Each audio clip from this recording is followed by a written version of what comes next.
Alright guys, we are back in my garage for another video, and today we are going to be testing the limits of the stock B58 fuel system. I'm going to be doing my testing today on a 2016 340i, so that has the Gen 1 B58 with the lower flowing fuel system. A lot of you guys probably know by now that the Supras and M340is and basically the newer B58s have a high pressure fuel pump and other components that allow their cars to make more power. But on a Gen 1 B58, our fuel system is a little more restricted. So I thought this would be a great opportunity to demonstrate on this car how much ethanol our cars can handle and kind of answer that age-old question so you guys can have a little more understanding of what you're doing when you're filling up your car with ethanol. Now, I'm not going to lie, I have a lot of motivation to make this video. I see a lot of people asking how much ethanol our cars can handle, and I still see a lot of people answering that question incorrectly. So hopefully you guys can help me share this video just to spread the knowledge and help people understand how our fuel system works and how we can take advantage of ethanol safely. So hopefully we can combat all the myths and misinformation that's still running around. So let's go ahead and test this on my car, and hopefully you guys find this video useful.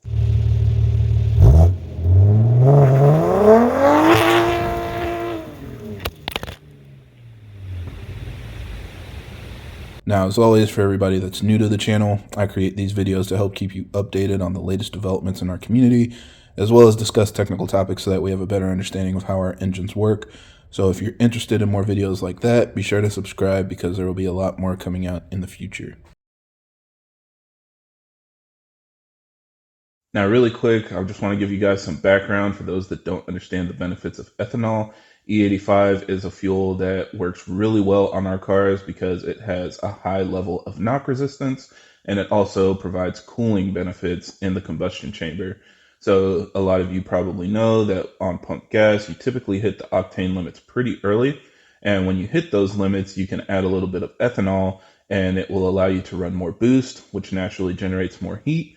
But the knock resistance and cooling benefits of ethanol naturally combats that, and so you're able to safely run more power. So it's great if you have some available, it's nice to take advantage of, but ethanol is also more stressful on your fuel system. You typically need at least about 30% more fuel to make the same amount of power on ethanol that you would on pump gas, and then you need even more fuel on top of that in order to make more power. So you can see how that can be pretty demanding pretty quickly. So that's why a lot of people are concerned with running ethanol on our cars. They don't know how much they can run without potentially hitting the limits of your fuel system, which could cause you to lean out, damage internals in your engine, and just overall have a really bad day. So we're going to go ahead and test my theory on my car. Since I've talked about it multiple times in the past, I thought this would be a good chance to really get some data to back up the information I've been talking about.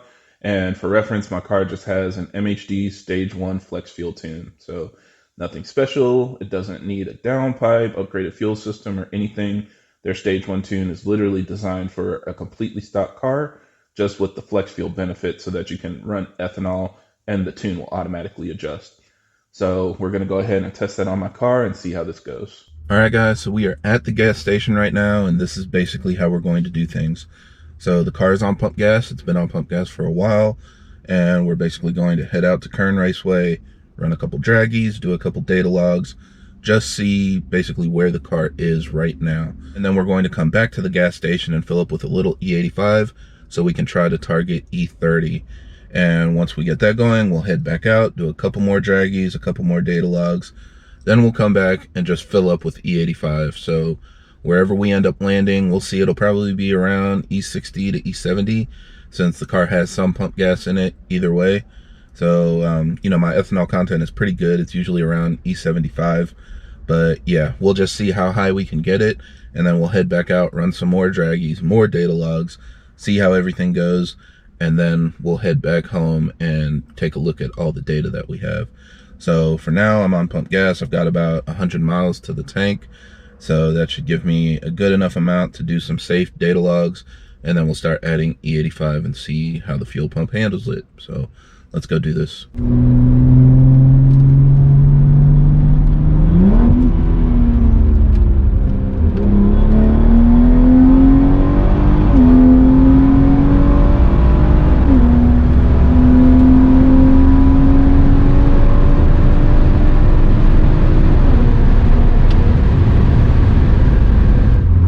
that took a little longer than expected. I've been doing runs in that area in my 440i for so long, and normally I can get up to speed, hit the brakes, get out of it before I even touch the highway. But that took a little bit longer. I forgot how long it takes for a stock turbo to hit 130, but pretty good. You know, we'll try it a couple more times, and then we'll head back to the gas station and get some ethanol.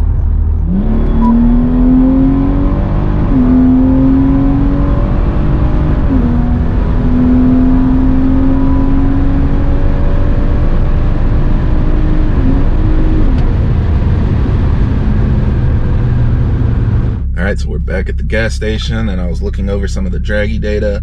One of those runs, I didn't even hit 130. Like, the car just takes a lot longer to get up to 130 than I expected. Luckily, I set up a custom time in draggy just in case to 120. So we'll probably use that for all of our comparisons moving forward. But I'm going to go ahead and check how much fuel I have in my tank, check it on the hidden menu, and then I'll fill up with E85 so that I can target E30. Probably just a little bit above E30, hopefully like E32, E33, and then we'll head back out and do some more testing. So let's see how this goes.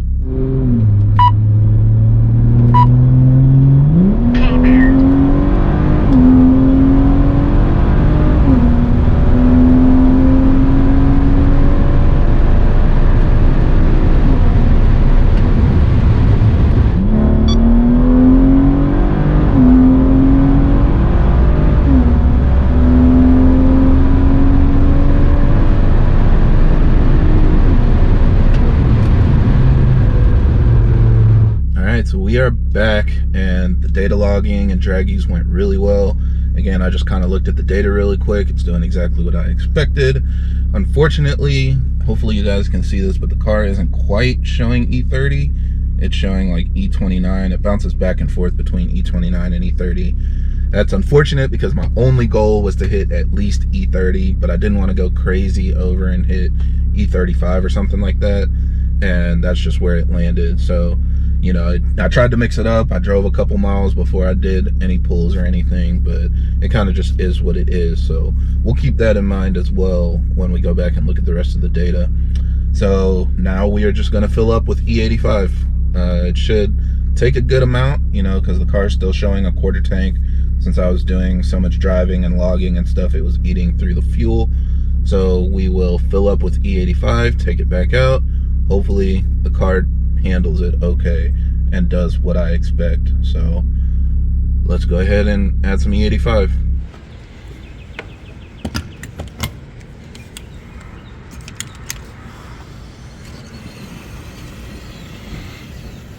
And just because people like to doubt that you're doing what you say you're doing, let's go ahead and look under the hood.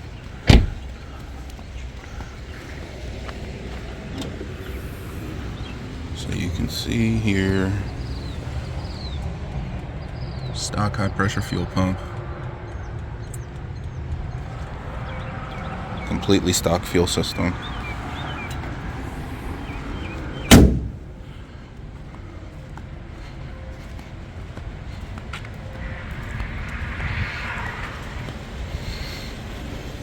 Unfortunately, E85 isn't as cheap as it used to be.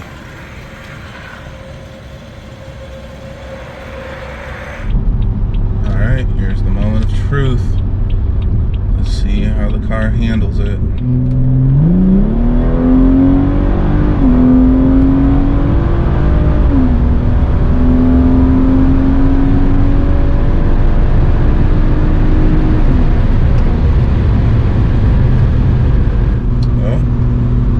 Still here. Let's try that again.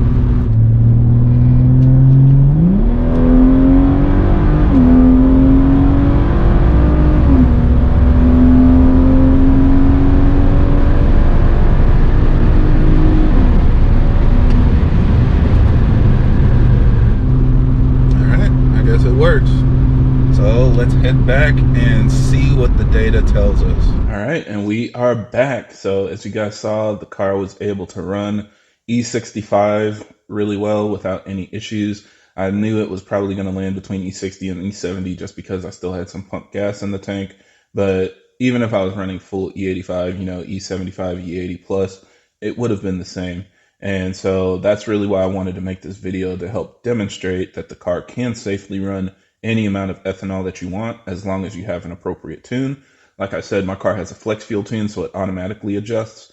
But if you get a custom tune, or even some of the off-the-shelf maps, like there are ones for full E85, or if you want a specific mix, E60, E70, wherever your ethanol lands, you can get a tune to safely run that on your fuel system, regardless of what the setup might be. So let's go ahead and look at some of the data that we got. Just for background, the way that I did my testing is everything ended up being a 60 to 130. That first 60 to 130 took forever, but luckily as I added some ethanol, the car got a little bit faster and it wasn't as sketchy as that first run. So all of the comparisons for draggy will be on that 60 to 130 time. The way that I did it is I floored the car at 50 miles an hour and I put it in Sport Plus mode, and I put the transmission in S. Now, the reason why I got the 340i is for R&D testing like this, and in order to do it back to back with little to no influence by me, I just let the car do all the shifting and everything so that it can be as consistent as possible. So I don't know if this was like the best gear to start in for the fastest draggy times or any of that. I was only concerned about having A to B testing that are done consistently so I can compare them back to back. So I just put the transmission in S mode, let it automatically shift at its natural shift points, and, carried the speed to 130 miles an hour. So let's go ahead and look at my draggy times, and you can see on 93 octane, it was 11.8 seconds, almost 12 seconds. So you can probably see why this closed course that I was testing on in Mexico was a little bit too short. Almost 12 seconds to get up to 130 miles an hour. But when I got up to E30, it dropped to 10.39 seconds. So that was over 1.4 seconds faster just by switching from pump gas to E30. And this just reinforces my opinion on why a stage 1 tune is really underrated. If you have ethanol available, running stage 1 E30 is a significant improvement in performance. You never have to get under your car. You don't have to change anything related to emissions, mess with your fuel system or anything. You can simply run this tune and you see you're taking probably several seconds off from a stock car and over a second off of a regular stage 1 pump gas tune.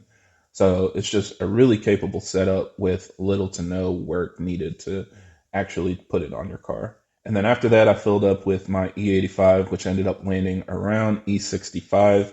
And you can see that my draggy time went up. Actually, it went to 10.86 seconds. So it took an additional 0.47 seconds compared to E30, but it was still almost a second faster than my pump gas time. So this might be confusing to you guys because I was talking about how ethanol can help make the car faster, but like we've talked about in the past, using an ethanol mix on a DI only setup will typically support the most power. In this case, MHD capitalized on that, and so as you go through the range of ethanol mixes, they have optimized it to be the fastest on E30. So when you get up to E30, that's the fastest your car can be, and then as you taper off from E30 up towards E85, it slows down again to compensate for your fuel system. Now we can see from our data logs a little more information here. So basically what I've done is I've taken the data log files from MHD while I was running those draggy times, and I pulled out a couple different parameters that I think illustrate why we're able to take advantage of E85 safely using these flex fuel tunes, or, kind of what tuners would do if they're dialing you in for a specific amount of ethanol around a, fuel system limit. So first, let's look at boost. And if you look at 93 octane, it was peaking around 16 psi, 16.5 psi or so. Up in the higher gears, it got up to 16.8. Then if we look at E30, it jumps up to 16.8 in the lower gears and over 17 psi in the higher gears. So you can see here, basically, I'm getting an extra 1 psi of boost across the entire rev range, which of course can help support more power. Now, if I go to full E85, or in my case, E65, boost drops significantly. Now I'm barely getting over 15 psi. So this is the main way that tuners work around ethanol limits on your car. If you're running higher levels of ethanol, they simply pull back boost within the limits of your fuel system so that you're not going to run into any issues with backfire and rail pressure crashing and things like that. So how about timing? Because that's one of the big benefits of ethanol, and are we seeing an impact there? So looking at our 93 octane timing, we're getting around 10.5 to 11 degrees. I actually pulled out the best cylinder from my log because I was getting some timing corrections. My 93 octane just isn't that good, as I'm sure a lot of you guys have experienced as well. So with an off-the-shelf map, I get timing corrections on a lot of the cylinders, but this was one that ran pretty clean, and you can see it gets up to about 10.5 degrees.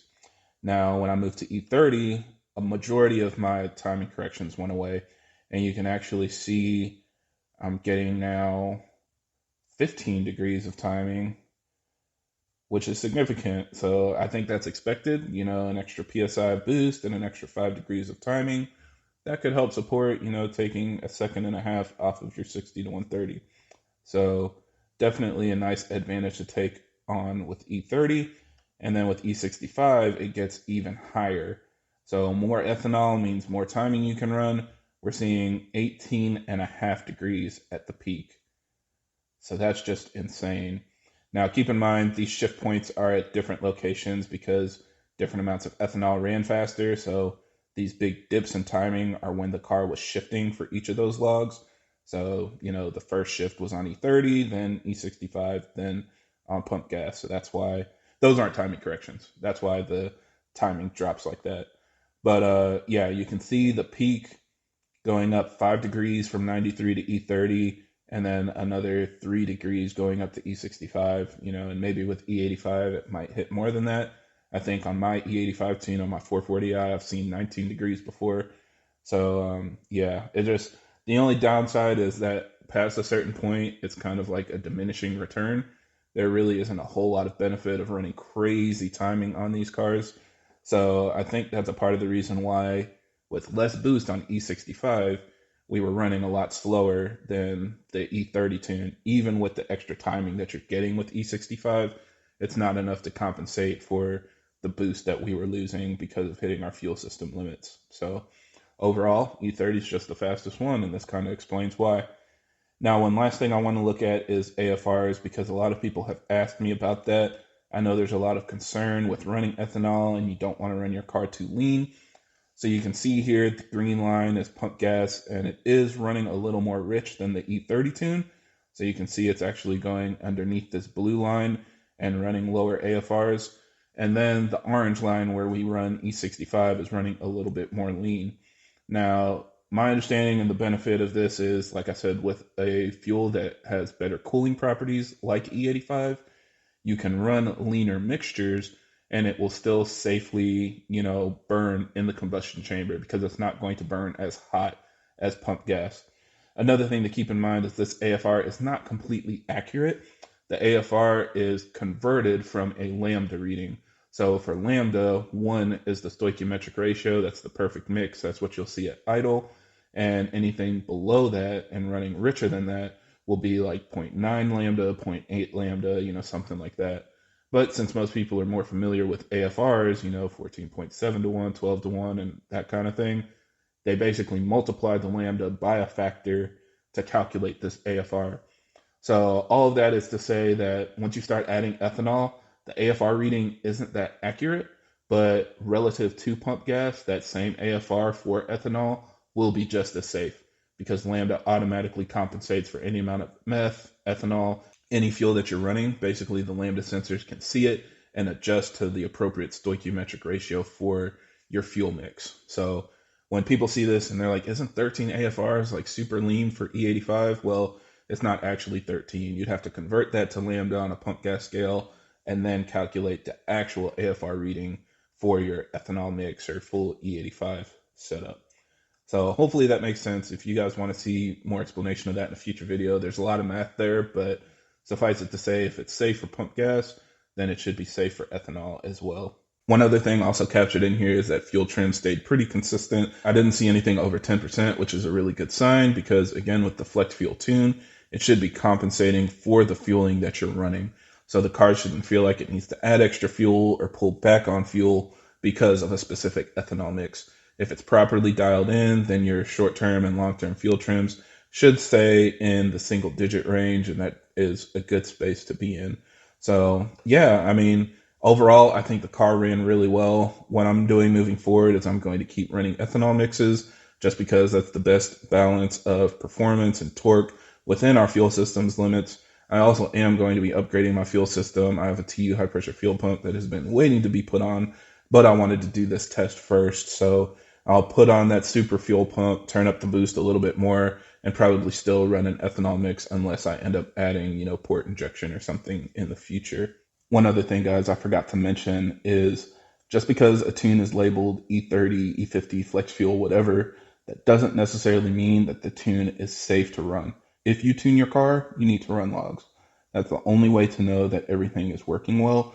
Because if that flex fuel tune, for example, was running like 20 plus PSI, it would have caused my fuel system to crash and my car would have been breaking up and I could have been left stranded on the side of the road.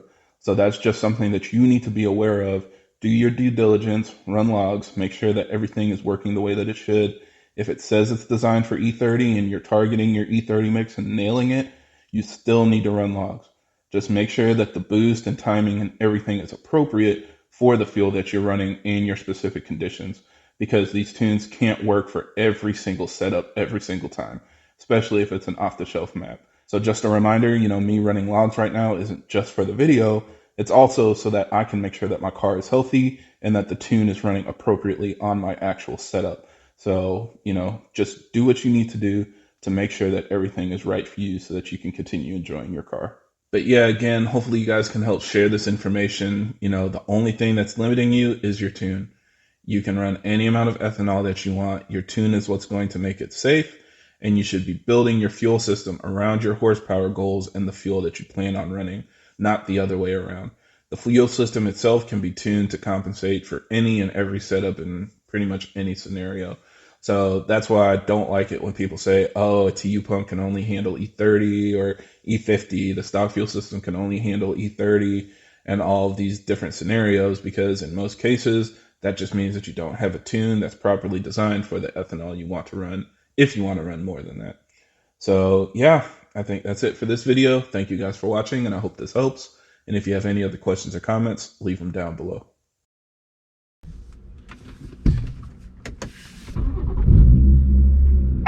KA band.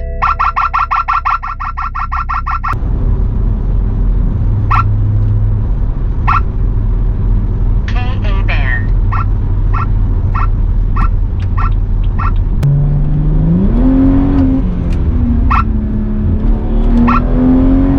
KA band.